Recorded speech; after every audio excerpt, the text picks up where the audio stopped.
Hey you guys, happy Wednesday.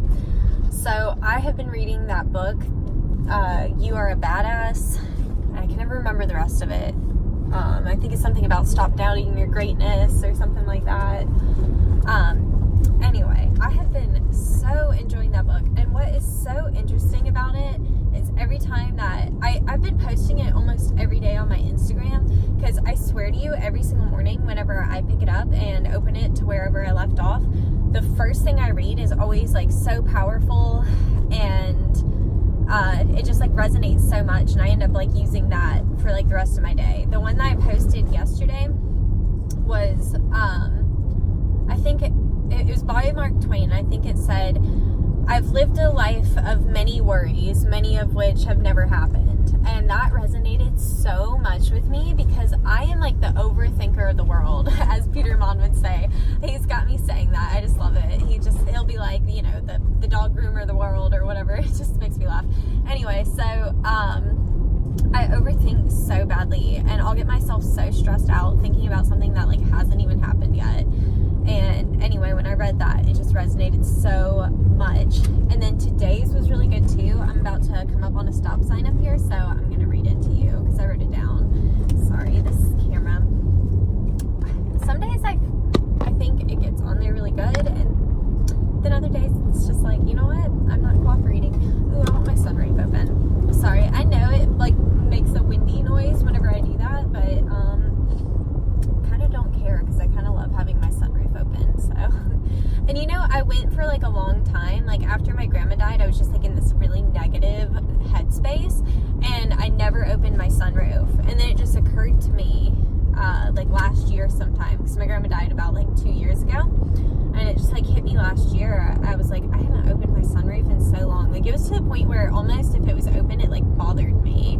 And then it just like hit me. I was like, why? Because like whenever I got my car when I was like 16, that was my thing. I had to have my sunroof open. Like I loved to open at night on a nice summer's day. I was obsessed with my sunroof. So it's just really interesting how like me being in this like negative headspace like translated to me like hating my sunroof open. It gets you thinking, doesn't it? You're like, wow, like being in this negative headspace like really makes things bother me that at one point I loved. So anyway, I'm at the stop signs. Oops, my pen flew out of my book, but it's not the end of the world. I'm just going to try to read this to you before somebody comes up behind me. Okay. Never apologize for who you are. It lets the whole world down. I love that quote. So that's my quote of the day, is never apologize for being yourself, because you let the whole world down. It really resonated with me because this YouTube stuff is like, I wanted to do it for so long, but I'm just like always afraid, like, oh, what if people don't like me and whatever. And it's like, don't apologize for being yourself. You let the whole world down. So I'm just going to come here. I'm going to be myself. And if you don't like it, then I don't know what to tell you, because I'm just going to keep being myself. And that's why I wanted to do this YouTube channel. That's the YouTube channels I enjoy watching, are people that are just so unapologetically themselves. And even like I listen to some YouTubers that I love, and they say stuff I don't agree with, and it doesn't bother me at all. Like I'm like, cool, like they're different people, they're not me. So I just really like that. And this book it also talks about like fear and how fear holds you back. And okay, so we'll use this YouTube channel as an example. So one thing that's been holding me back is if like people, you know, just hated me or thought I was like the worst screamer ever or whatever, and like left a bunch of mean comments, I would feel like stupid and, you know, ashamed and whatever, right? But let's say I didn't do the YouTube channel, never just decided I was just never going to do it. You know, I just wanted to save myself from being ashamed or disappointed or whatever. Well, how stupid and shameful and whatever would you feel when you're 50 years old and you're looking back and you're like, man, I never did anything with my life because I was so afraid and felt so shameful that like I needed to like protect myself. Does that make sense? And that resonated with me too, because I was like, you know, that's true. Like I would feel stupid if I never did this YouTube channel. I kick myself all the time for not starting it when I was younger. So it's like, so why wouldn't I just do it now? So anyway, that really resonated with me. And there's definitely been a few people that have been commenting on my videos that seem to really like the videos about this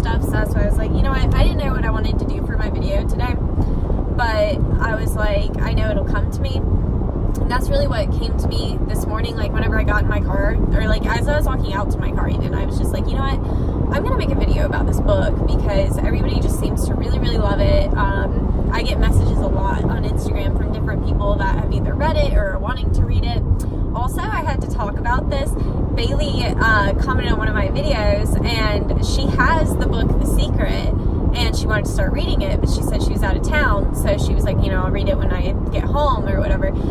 Well, she was like out of town and like went into like a little thrift shop or something, and she found the book The Secret for 50 cents. And if you've read The Secret or know about it, like that's literally what it's about. Like you think about something and then it appears. So is that not so interesting that she just thought to herself she wanted this book and then it appeared? You want to hear one that happened to me?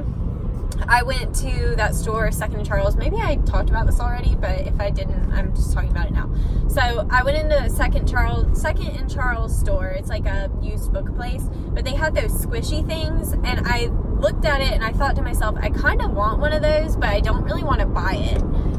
And literally the next day, me and my boyfriend went to Walmart, and we were we were about to walk out, and there was a claw machine full of those squishy things, and he ended up like winning. First he like went to do it, and he was like, I'm not gonna get one. And I was like, no, yes you are, you're gonna get it. And he tried and he missed, but then he I went to leave and he did it again, and he got 2 in one grab. So now I have a squishy that I didn't pay for. Is that not so cool? So anyway, those are just like small examples of The Secret in action, right? But just remember, this is what was said in The Secret, is it's as easy to manifest $1 as it is to manifest $1 million, right? So I manifested a squishy, so what's stopping me from manifesting the house of my dreams? I say that because that's currently what I'm just like, what my brain's focused on. I just really want to move. I live with my boyfriend's parents, and they're great, and I so appreciate them allowing me to live there, but I want my own space, you know? I'm getting older, and I want my own house. And I don't want just any house. Like, I want a beautiful house that I'm in love with, that I want to live in for, you know, the next 10, 20 years, maybe even the rest of my life. That's what I want. So, anyway, that's what I'm trying to manifest. And I don't think it's bad luck to say it. Actually, in The Secret, it says to talk about it, to talk about what you want, and to not, like, say the opposite, like, oh, you know, I can't do that, like I can't manifest my dream house because da-da-da-da-da. Like, who cares? Yes, you can. Why not? I manifested a squishy. I didn't even know I really wanted it that bad. And you know what? I love that thing. I sit there and I like squish it like all the time. Like, it is the coolest thing ever. If you've never got one of those squishy things, they sell them like everywhere. And they're just, you know, I love it. So anyway, I guess that's all I really had to say. And if you want, comment down below if you want me to do like a whole, whoa, I'm just out of control over here. If you want me to do like a whole review or something on this book, I don't know. Would you guys be interested in that? I feel like I've talked about it a lot, but I can sit down and really like highlight like maybe my main favorite things about the book and why I would recommend it.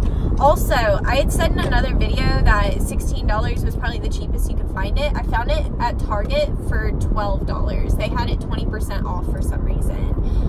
So anyway, you can find it cheaper. I lied. I didn't think you could because it's a new book, but anyway, let me calm down. I gotta go to work right now, and I'm gonna whap myself in the face with this bookmark, so I need to calm down. I gotta go groom some dogs, you guys. But anyway, you guys have a happy Wednesday, and thank you so much for watching, and I hope this video resonated with you. And Peter Mon always says this, and I love it. If nobody else has told you today, I love you. And what does he say? And have a good day unless you have other plans, which just means it's up to you to have a good day today. And if you have plans to have a bad day, then you'll have a bad day, kind of thing. But you can plan to have a good day, and you can have an awesome day right now if you want to. So have a happy Wednesday. All right, you guys, love you. Bye.